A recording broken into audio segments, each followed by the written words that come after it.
আসসালামু আলাইকুম। আমি এই মুহূর্তে আছি আমাদের সিলেট কোম্পানিগঞ্জ কলাবাড়ি ব্রিজে। ঠিক আছে, যে ব্রিজটা ১ নং ইসলামপুর ইউনিয়ন এবং ২ নং ইসলামপুর ইউনিয়নকে সংযোগ করছে। এই যে দেখেন, এই যে কলাবাড়ি ব্রিজটা অনেক দিন যাবত একটা সমস্যা, সেই সমস্যাটা হচ্ছে এই যে ফাটল আর বিভিন্ন জায়গায় গর্ত, যার কারণে প্রায় অ্যাক্সিডেন্ট ঘটে।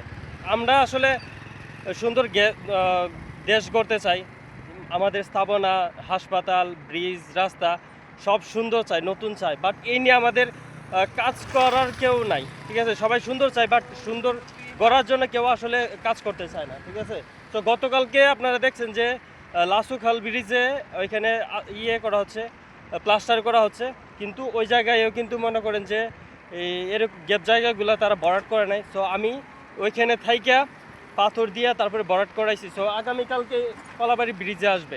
ঠিক আছে, সো যার জন্য আমি যে আগে ভাগে এই যে দেখেন পাথর আইনা দিছি ইডেন।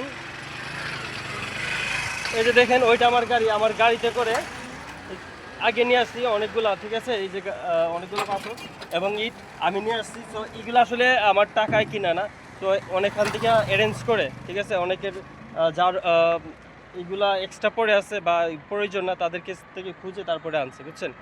সো আগে নিয়ে আসছি কতগুলো আইনা। এই ব্রিজটা অনেক বড়, বিশাল বড় ব্রিজ।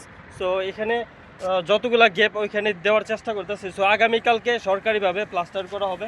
ঠিক আছে, সো আশা করি ফিউচারে আর যে এখানে যে মানুষ অ্যাক্সিডেন্ট ঘটে এবং যে এই কি বলে আপনারা মনে করেন যে ঠেক না খায়, জাকি খায় আর কি।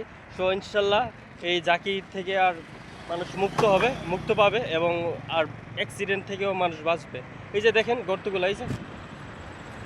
ঠিক আছে, তো সবাই ভালো থাকবেন, সুস্থ থাকবেন আর নিজে খেয়াল রাখবেন। আসসালামু আলাইকুম।